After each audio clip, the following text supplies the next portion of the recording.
Hey guys, this is Substitute Topher. Today we are driving a 2022 Mercedes-Benz C300 4MATIC. This is powered by a 2-liter turbocharged inline 4-cylinder engine with a mild hybrid. It makes 255 horsepower and 295 pound-feet of torque. Power is sent to all four wheels via a 9-speed automatic transmission. Today we're going to walk you around this Mercedes C300 and then we will take it out on the road.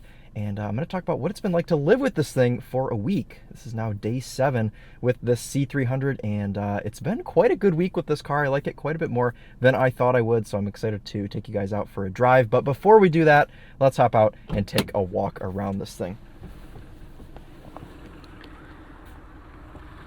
So this is the W206 generation C-Class. It's the newest one, and 22 is actually the first model year for this car.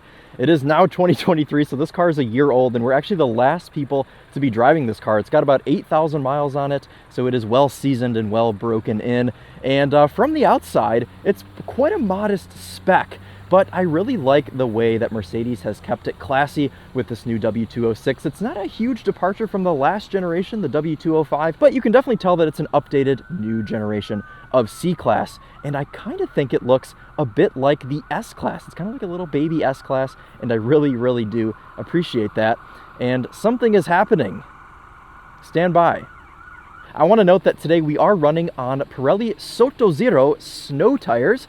They are an 18-inch tire. Normally this car would have 19s on it, but they're a little bit smaller for our winter setup. They've done a pretty good job this week gripping in the dry. I didn't actually drive this car when we had the big snowstorm. I was busy that night, but for just a regular all-rounder dry performance, they seem to do pretty well. This car would normally have 19-inch wheels with the packages that it has on it. And to go off of that, let's talk about the main package that's going to change the exterior design of this car, and that is the AMG Night package. It changes the entire front fascia of the car, makes it look quite a bit more aggressive, more like an AMG car, even though this is just a C300. But we get a totally different front fascia. We get some different little materials in the inside, and then we also get the 19-inch AMG wheels, except we don't have those right now because I just said that we're on the snow tires. But anyways, that's the outside. It looks pretty dang good. I mean, I got to give Mercedes credit here.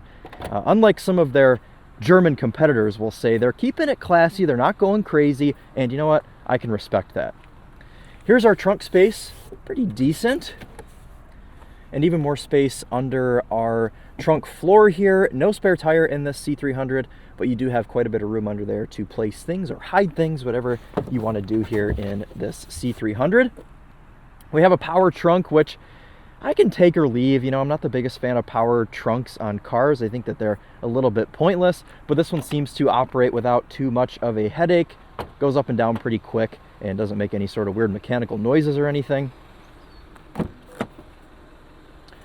Take a look here into our back seat, and you get a sneak peek here at the Burmester 15-speaker 3D sound system. We'll take a listen to that later on in the review. This car just has black interior. Like I said, a really modest spec here on the C-Class. They didn't go crazy specking this, but you can get a brown or even a super bright red interior in this car, so that's worth taking a look at if you are specking one. If I was specking one, I wouldn't go for black interior, but I will say it does look classy here in the C-Class. We've got leather on the top of our door panels and through the middle, not on the bottom. We do have some scratchy plastic there, but remember, it is still a C-Class. We've got a center armrest here, which looks like it would have cup holders, and it honestly might, but I can't, for the life of me, figure out how to get them to pop out. That's all it does. So I don't know, comment what I'm doing wrong with that, but otherwise, not too much back here. Beautiful ambient lighting, of course, but also just a couple of vents. Make nice clicks when you turn them on and off. No climate panel. And as far as room goes, I am 5'11", sat behind myself. I have enough room. These seats are actually designed in such a way where they kind of arch back to give the rear passengers optimal leg room here. And they're doing a pretty good job. You could definitely fit 4 adults in here with no problem. And I've got a good amount of headroom as well, partially because of this optional $1,000 panoramic roof that this car has. Split here in the middle, but while the shade is open, you get a little bit of extra headroom. So kind of neat. Take a look up here at the front, the dashboard design, all very updated. Where this car really looks new is in the interior. If you take a look at the previous gen, it looks so outdated, and this new car really brings everything up to the current decade. That's the word I was looking for. And we'll go ahead and step up front. First, we'll look under the hood actually at that 2-liter turbo, and then we'll talk about some of the things up in the interior up front. The hood release is actually hidden under here. It's a red switch right there that you have to search for under the dashboard. It took me a while to find it the first time I did it. If you watch the winding road video, you'll see me searching around for it. And big surprise, a big piece of plastic here under the hood, but a large hood. You can see that we've got a lot of room in here, a lot of bracing around here, and a lot of things to soften the impact if you are, God forbid, to wreck this thing. You've got a lot of room up here, a lot of crumple zones. Makes this thing look quite safe.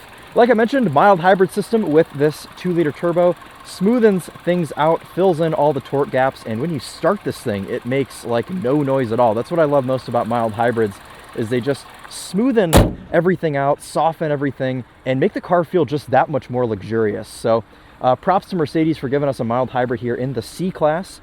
And I also just want to note, the C300 is the base car. This is as base as you can get for a C-Class, because you're going up into AMG cars after this. So this one does have 4MATIC. It's all-wheel drive. That's an optional extra. But this is pretty dang close to base. You can see this interior pack. This is the Napa leather, I believe they call it. It's about a $2,000 add-on.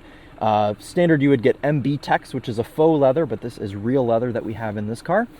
Pretty soft, not quite as soft as something like a Lexus, but it gets the job done.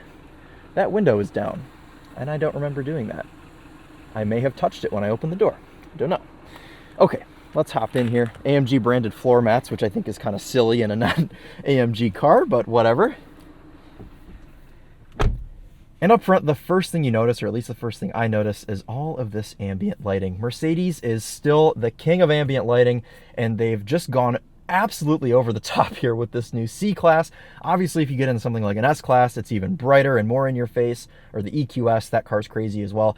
But in something like a C-Class, I mean, this is pretty close to the bottom of the sedan lineup, and you still get beautiful ambient lighting.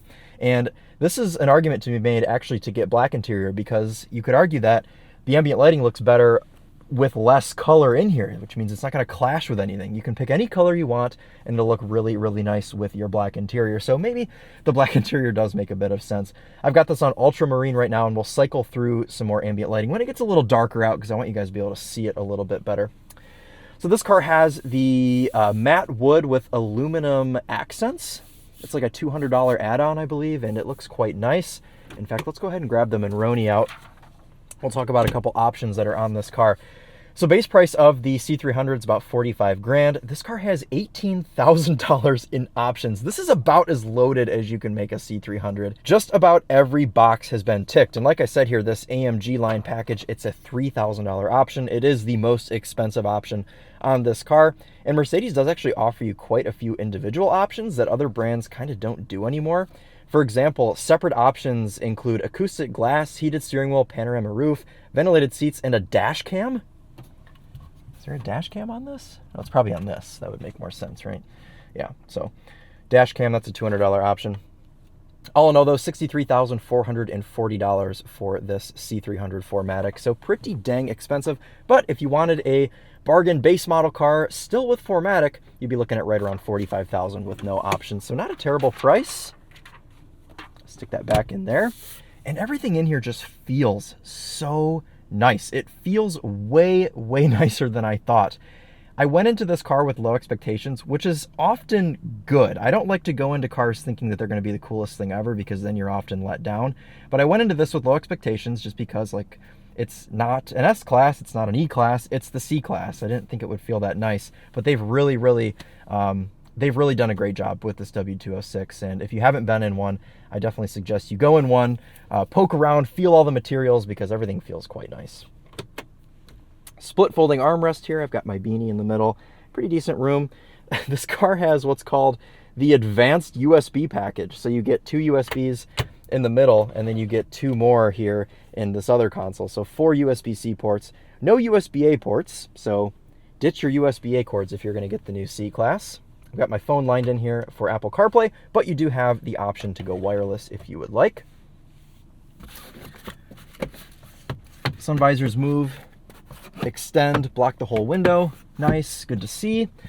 Okay, before we go, let's talk about some of the electronics in here, because this is probably the biggest controversy with this new C-Class. They've gone away from a lot of physical controls. In fact, there aren't really any physical controls in here. You've got a very small button panel down here. None of the buttons on here are actually physical. They're all haptic touch. So for your drive modes here on the left, you can switch through like this. Go through individual, sport plus sport, comfort, and eco. Parking cameras are down here with a physical button as well, and you can cycle through those. Front rear camera, side cameras, all that stuff.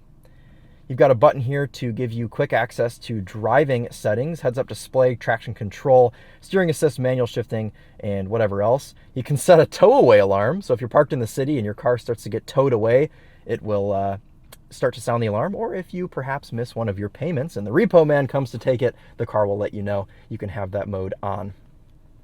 Hazard switch in the middle, which is actually the only physical button in this entire stack, is the hazard switch, which I guess makes sense. That's a fingerprint recognition thing, which I'm not going to do. You've got a power switch, a mute, and also a volume slider here for your entertainment. No volume knob in this C-Class, but I've gotten used to this slider, and I don't hate it as much as I did when I drove the newest Gen S-Class. It feels a little bit more streamlined in this car. You can actually click it, which is nice. I don't love the one on the steering wheel. I've been using this one all week. I have not touched the one on the steering wheel because I do not like how it feels at all, mostly because it doesn't have any feeling. Okay, so that covers that. We won't spend a ton of time in here. I just want to show you guys the basics. Climate control, that never goes anywhere, which is nice. You can easily set temperature here with these arrows and fan speed as well. You don't have to go into the climate menu, but if you want to, it's here. Home button takes you back to home. The map is your default home screen. You can see whatever song you're listening to on the bottom left here. And at the upper left, you can transport yourself to Apple CarPlay, which takes up pretty much the whole screen, or all of the usable space anyways. So that looks quite nice. You can see 3 apps down, 5 apps across. That is a big Apple CarPlay display. So that looks pretty good. How do I get home now? Okay, home. I like this. It's just a nice kind of chill display here of the map. The cluster is a whole other thing, and I actually discovered this today. I've been living with this car for a week, and I did not know that if you hold down on the home button, you can switch your entire theme of not only the cluster, but the entire of both screens. So right now we're on Classic. It's just the traditional Mercedes look. But you can also do what's called Understated. It gives you a purple theme. You can see what song I'm listening to there, and also there's like a pyramid here with light going through it. And that turns your RPM gauge into a clock. Yes, it does. Okay. Not a huge... It's pretty, but I don't really want to drive with it. You've got Sport. Turns everything red. Probably also wouldn't use that because I'm not in an AMG. Classic, which I have been using and you guys already saw. You can make your whole screen a nav screen if you'd like, which I think is really cool. It's very Audi of them to do something like this. You've got You've got assistance, which puts up your driver aids if you have lane keep assist on. And this is also a really cool design here with mountains on either side. And then you've got service if you really want to know your coolant temperature and oil level and service intervals, tire pressures. All of that is stored in the screen here. Today we're going to be driving in classic mode because that gives you just the regular gauges, and it's what I prefer by far. Okay, we've been sitting here for long enough. Apologies if I missed anything, but this is the thing about Mercedes cars of this generation, is they're very overwhelming at first. And the first couple days I was driving this car, I was very overwhelmed. I was very frustrated with going through and learning how to control everything because, like I said, they don't have buttons anymore. Nothing is very obvious. You have to take a deep dive into these menus to see how anything works. But what I will say is after a week or so, it does get easier. And just today, I think that I've figured out and mastered how to do everything in this car, and it's not frustrating anymore.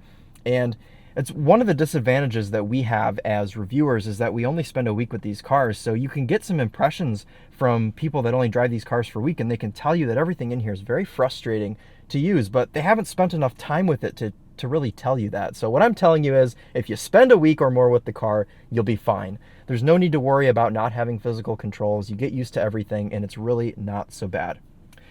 Whew, okay, let's go ahead and get the C300 out on the road. We've got a column shifter, which I love. It feels nice, opens up space in here, and makes everything feel quite luxurious. Speed was being reduced there for some reason. Super light steering and quick steering, as you can see there. Pretty fast lock-to-lock action. Not the most precise steering for driving fast, but for maneuvering around parking lots and just day-to-day driving this thing, it is really, really great. And it's actually one of my favorite parts about this C300. A lot of people bash on the steering in this car, but I mean, with a car like this, I don't want the steering to feel sporty. I mean, I'm going to get an AMG car if I want sporty steering, so I do not mind at all that the steering is on the lighter side here in the C300. The powertrain is pretty good as well. It's not quite as smooth as the 4-cylinder that you get in the BMW 330i. This makes a little bit more noise, but the mild hybrid helps fill the gaps, like I said, and you know, it's still adequate, and it still has plenty of power, and you'll see that when we pull out here on the road. Take it easy here at first.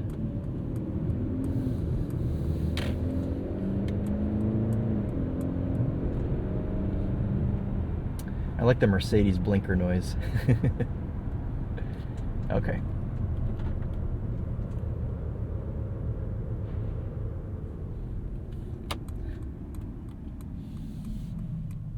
All right, let's go.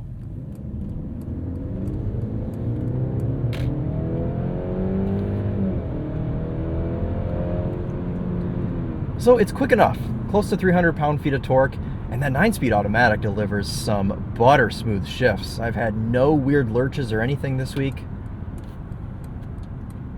Let's try out sport mode. Sport mode's gonna sharpen everything up just a little bit.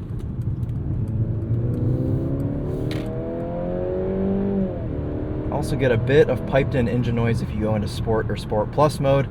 Not the biggest fan of that. It doesn't sound horrible and it's not overly loud. Brake pedal feel, also something that I don't love about this C300. Mercedes has kind of been struggling with their brake pedal feel in their non-AMG cars. I don't know what the disconnect is. It could be because of the mild hybrid system. It feels very vague. You've got a lot of room of squish, and then it all comes on at the bottom, which I don't love.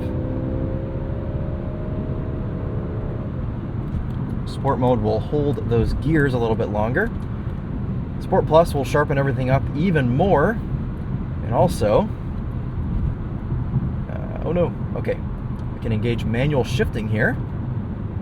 If you don't want to lock it into manual shifting, you can just tap one of the paddles, but then eventually it'll default you back into automatic. So I like to lock it in here in the screen, which is kind of a pain, but whatever. Nice rotation through there. A little bit of squeal from those Pirelli Sotozeros. This is all the performance that you really need, though, in a C300. If you want more, then go get a C43 or a C63.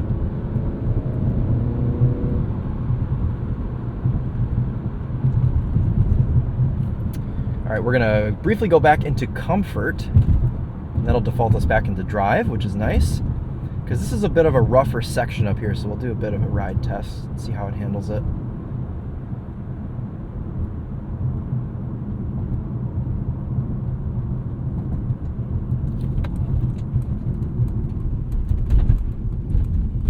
Okay, yeah, the ride is good. It's a little bit on the stiffer side, but it's not offensive. For day-to-day driving, I haven't noticed anything uncomfortable with this car. I think some of it has to do with how comfy these seats are as well. Okay, let's go ahead and do a 0 to 60. We'll brake boost it. We're gonna leave it in automatic mode so it'll do gear changes itself. But we'll go ahead and get the engine fired back up here very quietly with a mild hybrid, and go.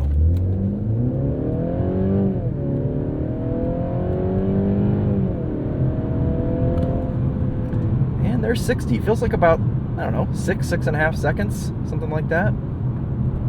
plenty athletic for a C300. Got to remember that this is competing with cars like the BMW 330i and just the basic Audi A4, basic Genesis G70. The BMW 330i, in comparison to this, it's definitely faster in a straight line. It's definitely faster around corners, but for a daily driver, I prefer the C-Class.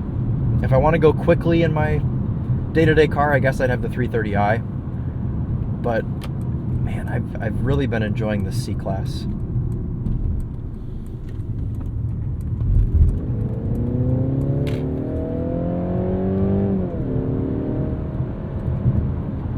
Transmission does a pretty good job in sport mode with deciding its own gears.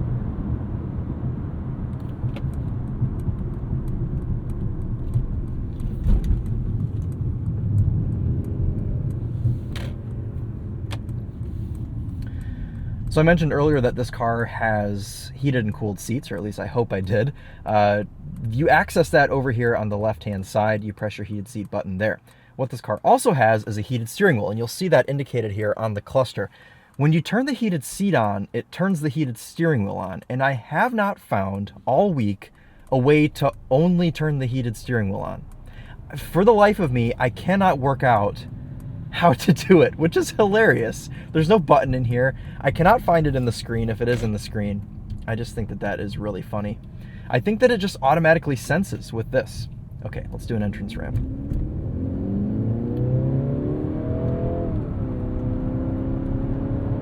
We're gonna hit the limits of these snow tires before we hit the limit of the car. Yeah, it rotates really nice. You can feel that back end come around.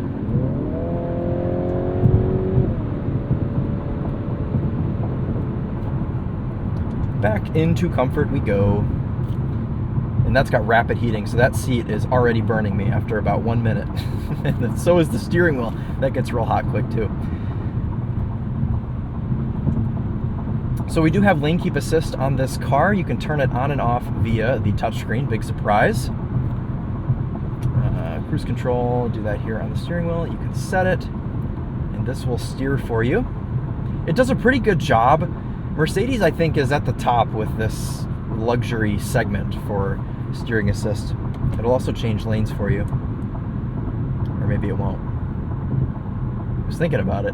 When you're on the highway, it'll change lanes for you. It might not on a 55-mile-an-hour road like this. Let's see if it will. Once we're straight here. Nope, it won't. Well, just take my word for it. When you're on the highway, a 70-mile-an-hour highway, it'll do the whole lane change for you.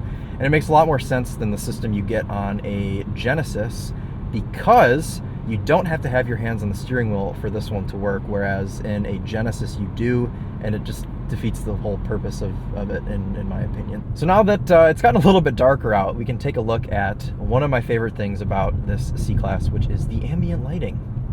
Access that via the comfort menu, and they give you quite a few built-in choices here. You can, of course, go to monochrome and just pick whatever color you want, but I like to go to the multicolor preset colors and just kind of cycle through those.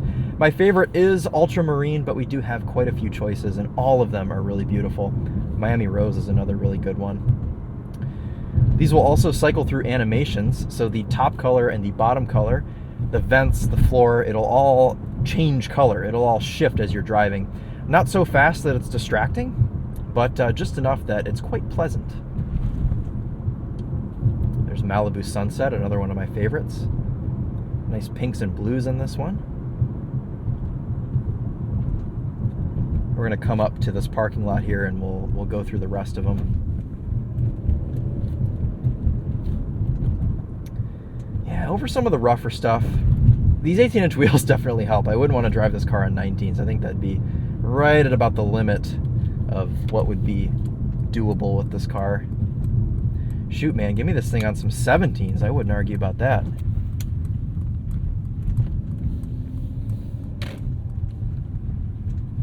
Oh man, we're gonna have to use our 4MATIC to plow through this. Okay, I'm gonna have some Mercedes undercarriage imprints there on that snow. All right, we'll look at the sunset and we'll cycle through some of these colors.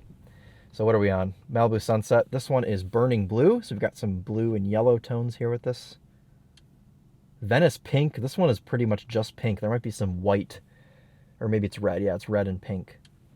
Chrome Shine. That is just white and some very light blue. Pretty simple one. Red Moon. Another one of my favorites. This one's very pretty. My favorite four are definitely Red Moon. What's this one? Miami Rose, Malibu Sunset, and Ultramarine. Those are my favorites. Jungle Green, self-explanatory. This one, Fresh Cyan. I think that's how you say that. Racing Yellow.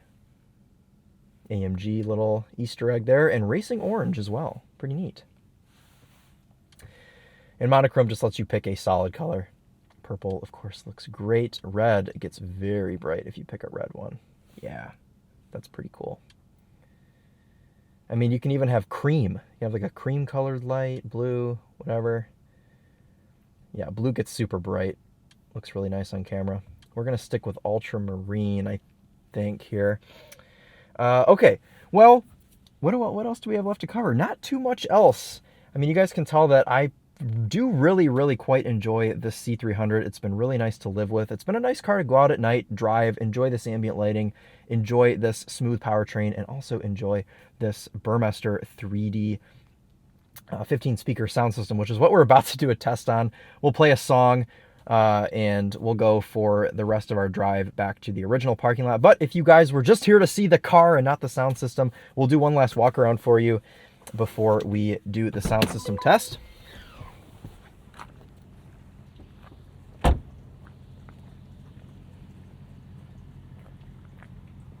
We definitely picked up some snow there in the front. I've been using this C300 as a snowplow all week. Now you guys can see how it performs. All right, cool. If you guys are going to go ahead and take off now, thank you all so much for watching. We'll see you in the next one. But if you want to stick around for this Burmester sound system, here we go.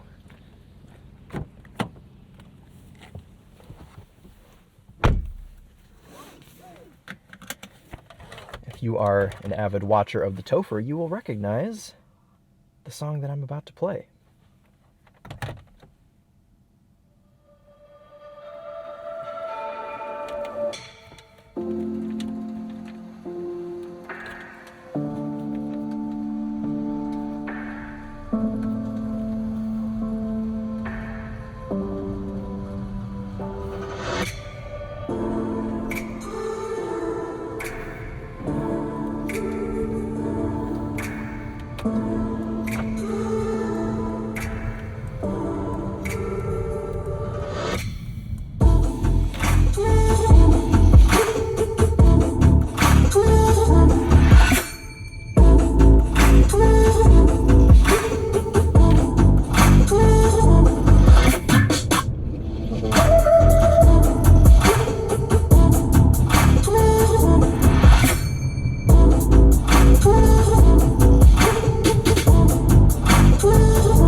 So I am a big fan of this Burmester 3D sound system, especially for this class of car.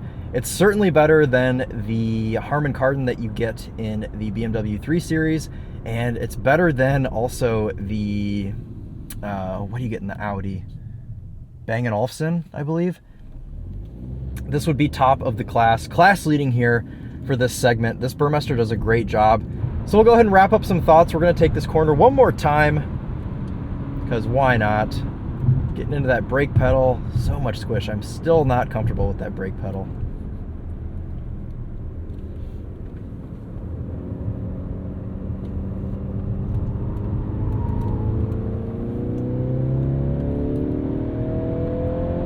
plenty of torque to get us out of that corner, held the gear plenty of time. Okay. Shut her down into comfort mode. There we go, comfort. So, overall, it's a really, really good car. And I genuinely was not expecting that. And I mean that in the nicest way possible. I have pretty much liked every Mercedes that I've driven. The one that kind of threw me off is a couple of years ago we had the E-Class. It was like a E400 or something, and it wasn't super nice. And this C-Class, they definitely went above and beyond with this car, because this is a segment that will definitely stick around, I think, longer than the E-Class, 5 Series, and A6 segment. A lot more people buy the C-Class, and a lot of people are going to be very happy with this car. It delivers a lot of luxury, a lot of very, very exquisite feel. You can tell that they've taken a lot of time with the materials they've selected for this interior. And it's readily available for 45 grand. And if you want to go crazy and spec it with all the AMG line and glass roof and heated and cooled seats and heated steering wheel and all that stuff, sure, you can go get it up into the $55,000, $60,000 range. But even at that price, even at $64,000, it doesn't feel outrageous. And that really says something about this pretty basic Mercedes. So good job, Mercedes, with the W206. You've done a good job with just about everything. Styling, sound system, powertrain, it's all pretty good. My only real complaints are the brake pedal, and the ride could maybe be a little bit smoother, but it's all right. Nice solid feeling turn signal stalk, which doubles as a wiper stalk here. And I think this car has the best automatic wipers out of anything I've driven. They always know what to do. Automatic wipers are very hit and miss. Mercedes does a good job.